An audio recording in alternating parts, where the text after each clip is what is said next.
What's good, guys? We're going to be going over the WCC way too early rankings for this upcoming year, the West Coast Conference rankings from one to the bottom. And of course, we don't have Gonzaga in this conference anymore. They moved out. But there's been a lot of turnover, not only by players, but coaches in this conference. So we're going to cover it all in this video. Before we get into it, give this video a thumbs up and subscribe. Everything can be found on collegebasketball.info, all of our conference rankings, everything like that. But yeah, let's just jump right into it here. Like we said, Gonzaga is no longer in this conference, so it opens it up big time for a lot of teams. First team we have in our preseason ranking is Santa Clara. Santa Clara coming off of a season where they were top 20 offensively. That was an elite offense that they had, a great offense. But they lost a lot of players from last season going into this next season. A lot of turnover for them. They were top 100 defensively, and they made it into March and were very competitive in the first round. The overtime loss against Kentucky. But yeah, they lost a lot here. Christian Hammond, their leading scorer, transferred to NC State, and Alan Graves, the WCC Freshman of the Year, six-man candidate, also left. He went 19th overall to the Toronto Raptors. Um, Bucky Aboye to Auburn. They lost a ton from this top 20 offense last year, and it is going to be very hard to replace. So we do have them very likely to be a worse team. Neutral is on the high side for them. Best case scenario, they'll be like in a similar level to last year, but look for this team to be worse than last year, but still number one in the conference. That kind of shows the conference this year compared to last. They did get transferred David Castillo from Kansas State, 10 points a game, 35% from three, 40% from the field, but it is going to be really hard to replace Hammond and, Graves right there. And also they added City Guye. He was a big man for Arizona. He played in a lot of games. They didn't play a lot at all, 3, 4 minutes a game. But, he was only a freshman last year, so getting minutes on that elite Arizona team was definitely significant. 6'11" as a freshman for Arizona last year. Look for him to, potentially be huge in this conference for Santa Clara. And it really good is a lot of unknown here. It depends on what type of player he is, right? Kind of can dictate where Santa Clara can go. But again, a lot of turnover from last year. We still have to rank them number one. That offense was undeniable, and they have players here that can maybe approach that area. So Santa Clara at number one. Coming in at two is St. Mary's. The thing about St. Mary's is that they're as good defensively as Santa Clara was offensively. At 19th, 52nd offensively. So outside the top 50, which is always concerning, especially in March. Of course, they have their biggest news was losing their head coach, um, Randy Bennett, after 25 seasons at St. Mary's. So, obviously this is going to be a huge, a big loss for them, but a different team very likely. Um, they lost a lot of big name transfers, right? Morauskas, and he went to Arizona State. Mikey Lewis went to Texas. So, their leading scorers, a lot of that production and defensive effort is lost next year. Head coach. So, like we said, neutral is kind of the high side for them, but very likely to be worse because of the turnover from last season. They did go ahead and add Miles Che, who is an upside transfer, a guard. He played at Irvine before, and Irvine is known for their elite defensive teams. So, definitely hoping to carry that over to St. Mary's.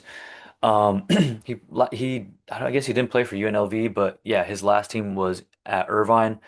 Um, Again, Irvine is an elite defensive-minded team. They're usually in the top 25 even defenses in the country. So that's how great they are. Offensively is a different story, but they're hoping he can carry a lot of that defensive effort. They added a lot of players to Luke Fennell, who didn't play a lot, score a lot in his previous program. So a lot of unknowns here for St. Mary's, but it is St. Mary's. We got to put them at two.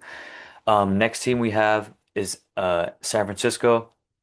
San Francisco, they've had a lot of heavy turnover as well. So, as you see already in the top two teams, a lot of turnover. Same thing for USF. They lost. These guys are their top leading scorers from last year. Ryan Beasley, David Fuchs, and Tyrone Riley the fourth. So if we kind of just look at, who they did get, they got Abdul Bashir, who is a wing from Auburn. He didn't play a lot over there, 10 minutes a game, only played 6 games last year, so very, very limited numbers here. 165, 6'7", so that's probably a big concern, but hopefully he can really produce for USF next year. Again, just highlighting their scoring losses. They lost their top three leading scorers from last season. So this is going to be a very different team. A lot of transfers out. But they also added Ben Oosterban, 6'6" forward, 7 points a game, almost 5 rebounds for a good St. Thomas team. St. Thomas wasn't great either way, but they were solid. Definitely for a smaller team. So they get him. He played a lot last year, 34 games, 24 minutes a game, 50% from the field, which is very encouraging. He did shoot really well from deep the season before. But yeah, couple nice pieces for USF, hopefully to, carry that offense, which was right inside the top 100 here. Defensively, they were a lot worse, but being within that top 100 is definitely a nice thing for sure, for USF. So next thing we have behind them is Seattle. Seattle University was 21st in defensive rankings last year, 291st offensively, but 21st. That's kind of an undeniable thing, and wherever we see them offensively, if they can carry anywhere near that level of defense, they've got to be a top team in this conference, no doubt. And if you guys look at this game from last season, Seattle against Gonzaga, Seattle took them into overtime. Where was this game even played? This was played in Spokane as well, so that's pretty insane. For Seattle University, we have them up high. And maybe they could even be higher, right? If they can carry over that 21st ranked defense, maybe even improve on that. So we have them at fourth, but a team in the conference that can you can't deny them, and they can be the surprise for sure, especially with Gonzaga out. Um, Next team we have is Pacific. They don't have Elias Ralph, who was just a stud for them last season. 17 points a game, pretty much, 41% from three, and 86% free throw shooter. Just great numbers for Pacific last year. And losing him is going to be a huge loss. They were almost in the top 100 Ken Palm defense, as you see here last season. 144th, they were 18 and 15, so a solid team. But, fifth here, not having him, a lot of turnover rate, so a big question mark. Next team we have is San Diego. Now it kind of gets into like one side of the ball is just really bad. So for San Diego, they're 260th defensively. So, we have them here at six. They did go ahead and add a big, big, kind of a sleeper player, I think, in Dusty Stromer. So he played at Gonzaga, played a lot for Gonzaga, almost 20 minutes a game average for seasons there. He started 16 games in total in 2 seasons. So a huge, huge ad for this program. He played at Grand Canyon last. They didn't have a lot of scoring production, but like we said, he played 2 seasons of important minutes for Gonzaga. So he could be the sleeper of the conference for sure as a player. And again, he brings elite high major WCC experience and size at that position. And yeah, definitely a player to watch out for in this conference. Next team we have is LMU. LMU is outside the top 200 in terms of Ken Palm offense. Yep. Next team we have after them is Portland. They were outside the top 200 offensively and almost outside the top 175 defensively. Very likely to be in the middle of the pack again. It's just really hard to, kind of project teams like LMU and Portland where exactly we're going to think they're going to fall.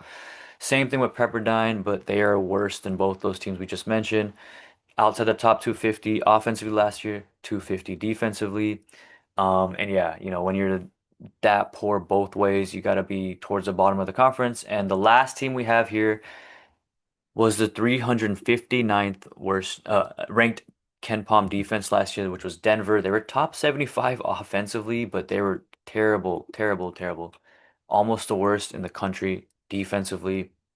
That's why we have Denver as the final team here. But, again, a very, very different conference with Gonzaga out, and also just a lot of turnover for Santa Clara and St. Mary's as well. So, you also USF.